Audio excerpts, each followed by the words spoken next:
Bom, a gente sabe que uma das coisas, se não a coisa mais marcante de Dragon Ball, são as suas lutas. E eu queria falar aqui um pouco no vídeo de hoje, como que o nível das lutas em Dragon Ball foi regredindo. Então você já vai me ajudar demais com seu like. Se você é novo aqui no canal, se inscreva e ativa o sininho. E é isso, beleza? Dito isso, bora lá pro vídeo. Bom, primeiramente, é meio óbvio, mas é sempre bom esclarecer que quando eu estou falando do nível de luta, eu não estou me referindo à qualidade. Até porque é meio óbvio que Dragon Ball Super tem uma qualidade muito superior a Dragon Ball clássico em questão de animação. O que eu estou me referindo aqui é a forma como as lutas são feitas. Então vamos lá, vamos começar com Dragon Ball clássico, que um ponto que fazem com que muitas pessoas achem Dragon Ball clássico o melhor Dragon Ball da franquia são as suas lutas, porque as lutas de Dragon Ball clássico eram realmente lutas muito mais pensadas, além de envolver bastante as artes marciais, que deixava as lutas bem mais dinâmicas. Você sempre tinha uma solução para derrotar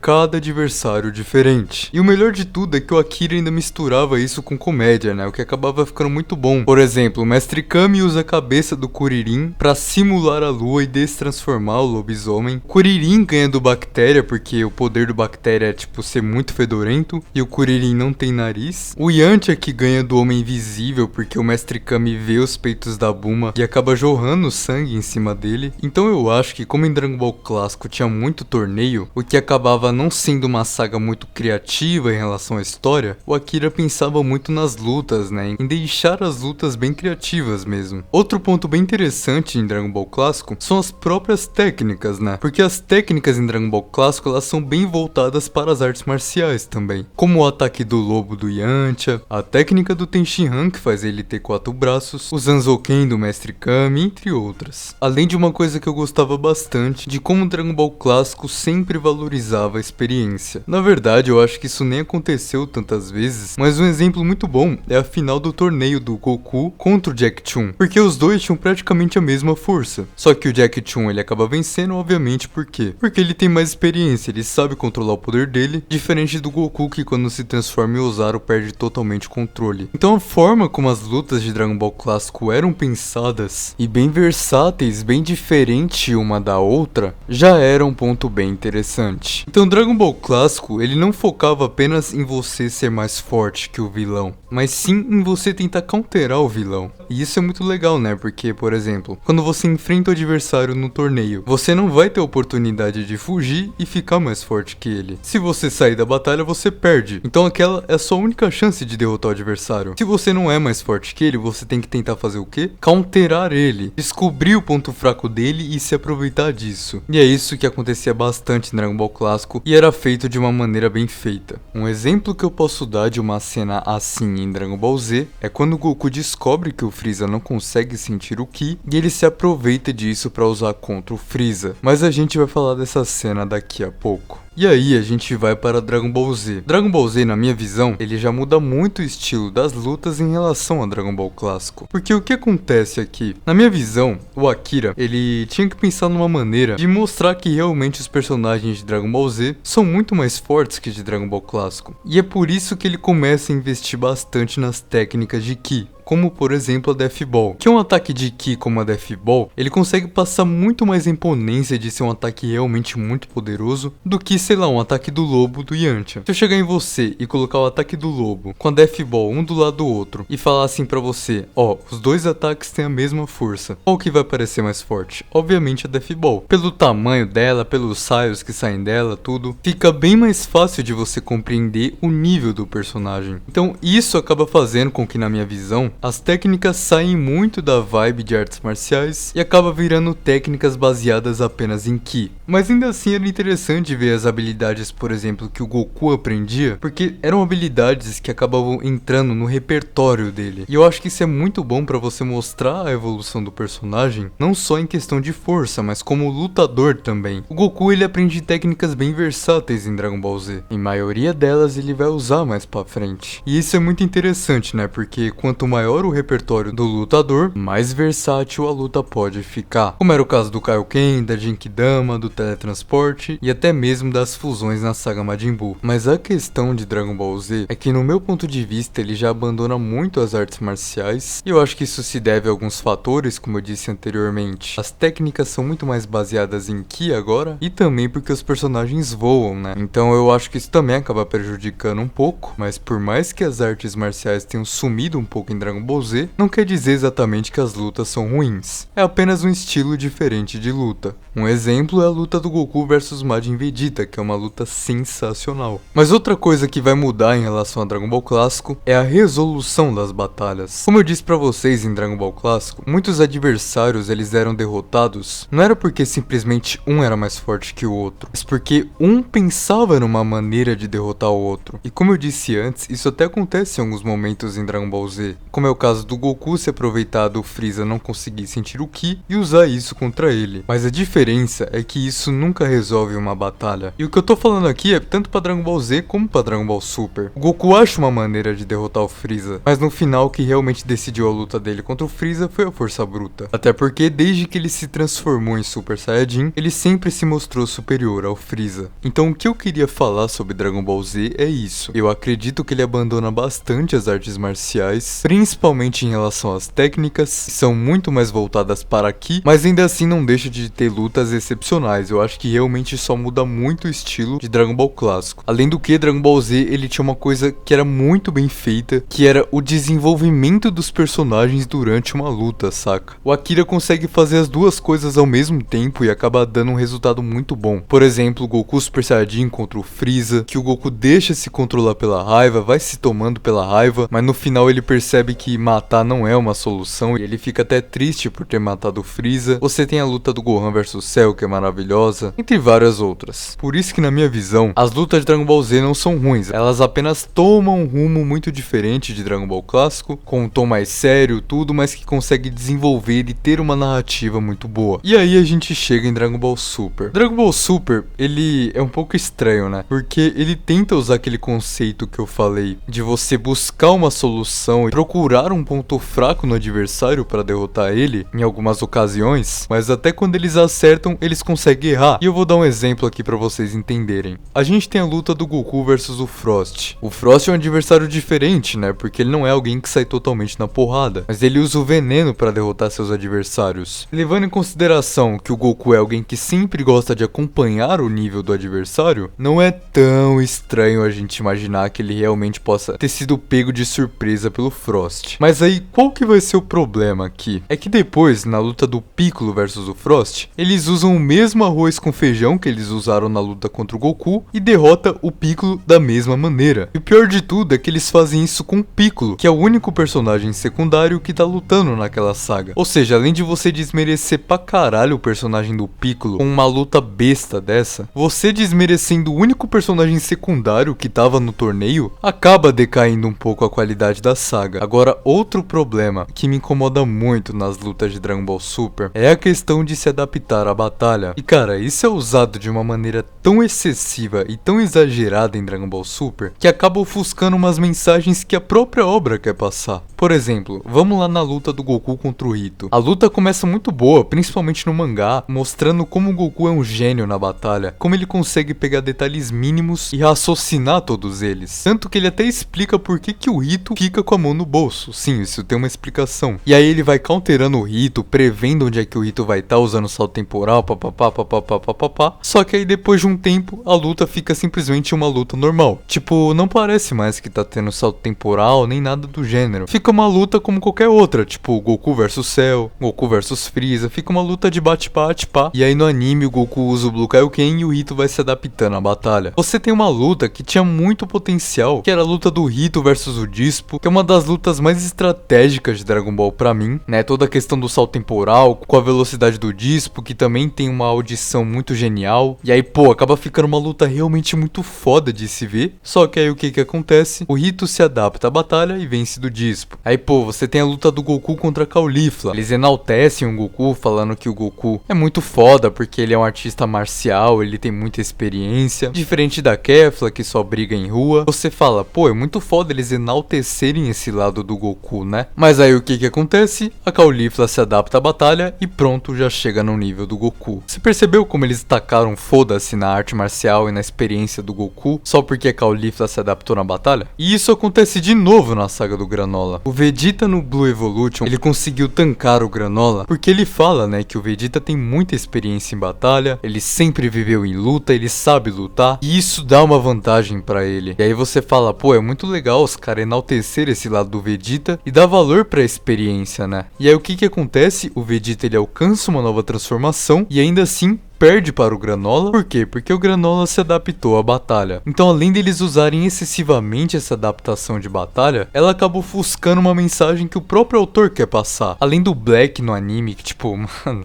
é totalmente ridículo aquilo, cara. Aquela adaptação de batalha do Black é absurda, tipo, chega a ser tosco. E eu falo isso porque é tão forçada a adaptação do Black que você não consegue mais sentir tensão na luta dele. Quando o Vegeta tá humilhando o Black em Super Saiyajin Blue, eu já sabia desde o começo que o Black não ia ser derrotado, por causa da adaptação fodida que ele tem. O Black, ele parecia mais imortal do que o próprio Zamasu, tá ligado? Tipo, era ridículo. Uma cena que eu curto pra caramba em Dragon Ball Super é a luta do Vegeta versus o Black no mangá, que o Vegeta realmente usa a estratégia pra vencer o Black, revezando o Super Saiyajin God com o Super Saiyajin Blue, e ele realmente consegue vencer o Black. O Black não chega no nível dele se adaptando fodidamente. Não, ele realmente consegue vencer e eu gostei bastante disso. Então, pra mim, essa foi a decadência das lutas em Dragon Ball Super. Eles sempre tentam apresentar uma solução que nunca soluciona nada, além de ter toda essa questão de se adaptar na batalha, tudo que é usada muito excessivamente, e entre outros pontos que acabam contribuindo muito para que as narrativas das lutas sejam ruins. Além, obviamente, de uma questão que muitos fãs reclamam, que é em relação à área de efeito, né? Tipo, o Granola, que é um dos caras mais picas do universo, ele taca o gás numa árvore e a árvore não quebra, vai entender, né? Mas é isso, eu espero que vocês tenham gostado do vídeo. Caso tenham gostado, deixa o like, se inscreva no canal, ativa o sininho. E é isso, beleza? Valeu, falou e tchau!